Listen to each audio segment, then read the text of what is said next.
If you want to grow as a painter, do something bold. Try something new, like I will be doing today with new paints, a skill I haven't mastered, and a miniature right out of my comfort zone. It's palette cleanser time, baby. See you after this.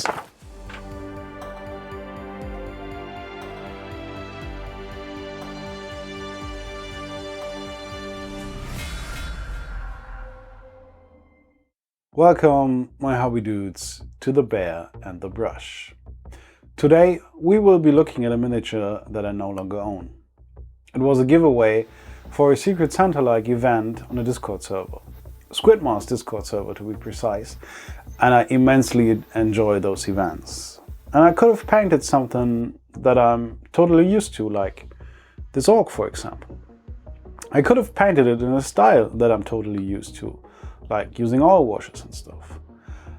But I jumped right in and printed a file from my huge STL collection because it would fit the theme of the username from the guy who would receive the miniature. And I thought, giving it my best effort instead of doing what I'm used to is a nice present because time is precious, you know? So I am one of the lucky people who got to use all 4 Kimera sets, the base set, the expansion set, and both of the special painter sets. I start off with a sloppy base coat. Some blacks, some whites, some greys, a dark red for the fur, and for the cloak I decided to use a purple.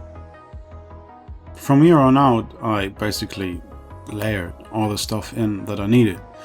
Layering is a really solid technique to build up some highlights, and if you test the paint on your fingers, you can really see how well they will cover on your miniature. So let's take a look at the Kimera paints on my web palette. The color on the upper right is from yesterday and it actually separated a bit. The other 3 colors are basically fresh, and the only thing you have to do with Kimera paints is really thin them down, and also they have a bit of trouble drying fast, so you could easily build up texture on your miniature, so watch out for that. Okay guys, this is really important to me. 2 new people have joined my Patreon and I can't thank you guys enough. All the guys on Patreon supporting me doing this means the world to me, and it gives me such a motivation, such a boost to do more stuff. It's amazing. I'm having a blast right now. Thanks a bunch, guys. Also, it motivates me to do a stream. Yes, I'm streaming now every Friday, or at least I try to every Friday. Sometimes life happens, you know, stuff like that. But I try to do a stream every Friday. There's a link in the description to my channel. And also there's a link to Podbean.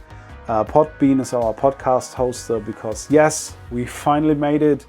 Peter, aka Witness My Minis, and me, we finally recorded our first episode of Paintwater Soup, and you can listen to it. It's all about the Butterfly for Hannah contest that Peter organized and that I was honored to be the judge of with some amazing other guys. We should be on every major platform right now, or at least will be. I made all the connections. I hope you enjoy the first episode of this podcast that we really put everything into that we could. It was such a fun experiment and we will continue this. So please have a listen, guys. So for the next steps, I'm not doing anything special here. I'm building up my layers for every color there is, and I paint in some details. But really nice about Kimera paints is that they encourage mixing your paints. And this is what I'm doing constantly here. I'm not looking for new colors. I'm trying to mix the colors together that I already got on my web palette. And yes, I am pretty messy with my colors. Even with every other brand, but I enjoy the process of mixing colors, finding the right tones to put them on my miniature. After putting some brown on my base, I decided this will be a good time to test out my Artist Opus dry brushes. Just dip your finger into your water pot and put 1 drop of water on the moisturizing pad to keep the color more activated. I know it's counterintuitive to use water on a dry brush, but believe me, it makes a difference. And with the base, I did the same thing I did with the miniature. I painted in details and built up some layers for all the small parts like leaves and stones and the skull and the mushrooms. And basically every part on the miniature received layer after layer of highlights and glazes. Highlights, glazes, the normal process. But I can't wait to get to the fun part, and that is painting the non-metallic metal. I told you in my last video that doing a palette cleanser is the perfect way to outgrow yourself and try new stuff. So I am going to attempt Michael Pisarski NMM. Is my blending good enough for that? Probably not. Is my knowledge of Kimera paint good enough for that? Probably neither. Is my knowledge of highlight placement for metals good enough? Nope. And still I'm going to do it. And I'm going to enjoy the heck out of it. I mean, if I fail this, painting TMM over that would still result in a perfectly fine miniature to give away. Also, tell me in the comments what your palette cleanser will be, because I know you want to do one. Okay, real talk for a moment. This description is really solid, but I did not get it. I couldn't understand it. And it took me another paint job, and it took me a video from Ninjon that really broke down the process for me. And now I understand it. But both sources wouldn't have helped if I hadn't painted this miniature. I needed this kinda okay approach to understand non-metallic metal, or at least begin to understand it. So overlearning is not a myth. You can watch too much tutorials, you can watch too much YouTube. You need to do stuff. Am I proud of this paint job? Yes, I am, because I tried and I tried and I tried. And the result was pretty okay, I guess. But without trying on this miniature, I would have never come to the point where I can say, I get the basic concept now. And that alone was worth all the time and effort I put into this miniature. So if you follow along on this guide, they tell you to put on a base coat of morning sky for the basic reflections, which is easy enough. You then paint in reflection after reflection, the sky reflections and the ground reflections. You need to build up your highlights, making huge jumps in color. It needs to get brighter and it needs to make huge steps, and that was the part that I missed. And that was the part that I just understood watching Ninjon's video. And the next part I did not understand is non-metallic metal looks shit until the last moment, and you need to power through and you need to push through to really make it shine in the literal sense. The glazing after all the highlights are done is the part that ties it all together, and only with the ground reflections in place you achieve real looking metal effects. And I'm glad I learned that now. Final verdict: you don't learn anything if you don't do it yourself. You can watch all the YouTube you want, you will never get it down if you don't pick up a brush and paint it.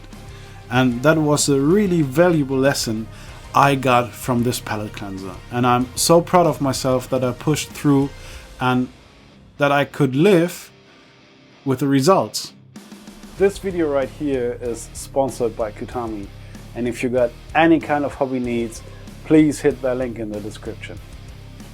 Since we are testing Kimera paints here, a valid test is to look how good they run through the airbrush.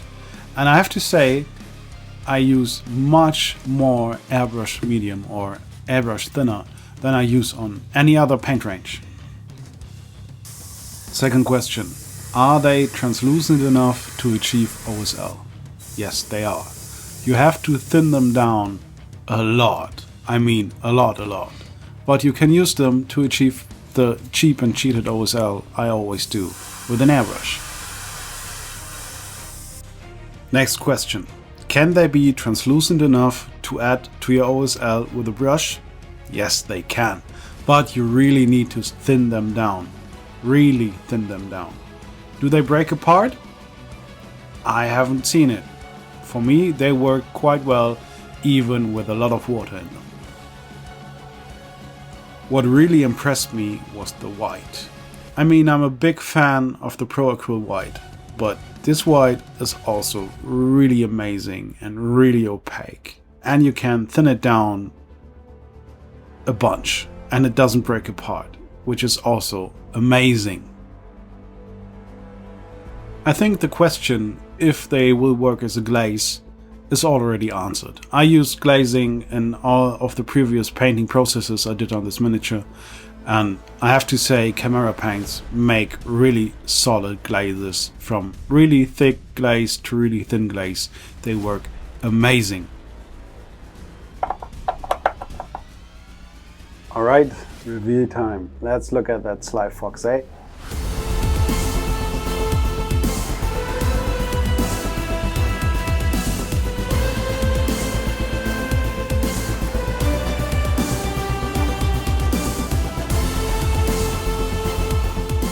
Alright guys, I hope you enjoyed this video, and I really hope you will go out and find a palette cleanser for yourself.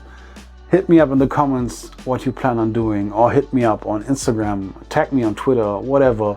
Show me those pictures. I really want to see what you've been doing with your palette cleanser, and maybe add a comment on what you've learned. Still, there are those pesky buttons down below, and I would be really happy if you could hit them, like, comment, subscribe, and maybe the down bell. All the stuff YouTube wants you to do. It will really help out the channel, and I will greatly appreciate it. Thanks guys. I hope to see you on the next time here on The Bear and the Brush. Bye guys.